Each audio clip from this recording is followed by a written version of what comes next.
We've seen former President Trump adapt on key policy issues in recent months on topics like abortion, no tax on tipping, and crypto. Do you anticipate VP Harris, if selected as nominee, will run on a similar platform to Biden's or be forced to adapt on issues like immigration and tax reform? I imagine her platform will remain similar. The Democrats are running on Biden's record, their policy successes over the last few years. But it will be a new campaign. And of course, she's going to have to address the contrast between her and the Republican candidate. I think certainly on issues like reproductive rights, Harris has been a very effective, ambassador or speaker to those issues on the Democratic side. I think she's more effective about talking about those issues than we've seen from President Biden. And that is an important issue in many Democratic voters' minds, and an issue where, public opinion shows that the electorate is much more supportive of reproductive choice and freedoms than the Republican Party stance. So I think we're going to see a lot of emphasis on issues like that the Democrats feel give them an advantage. I do want to talk about the assassination attempt on Donald Trump for a moment. It certainly was a sad day for our country. And now some analysts are asking what, if any, impact it may have on the ballot come November. Trump's speech at the RNC started with a focus on unity, but ended with false claims and what some analysts argue as divisive rhetoric.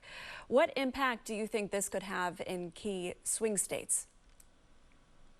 Yeah, well, obviously, it was a dramatic event. It was unexpected. It was, a horrible, undemocratic attack on a political candidate. The political effect remains to be seen. We still have several months until November.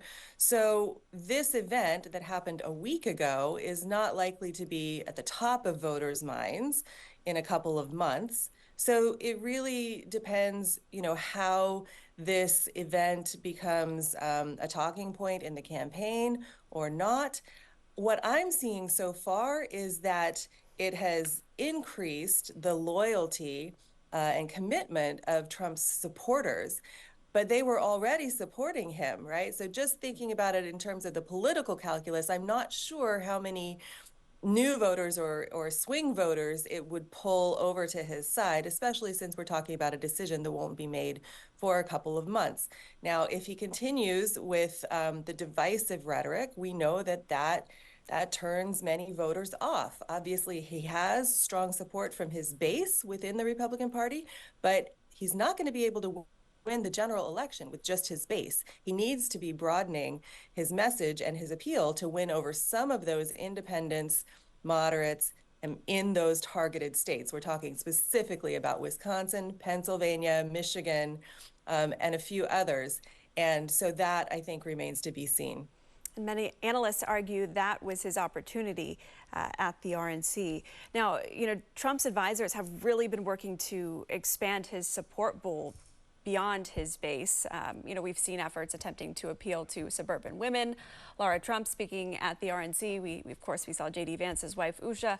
And of course, his former opponent, Nikki Haley, now endorsing him. What do you think this all means come November?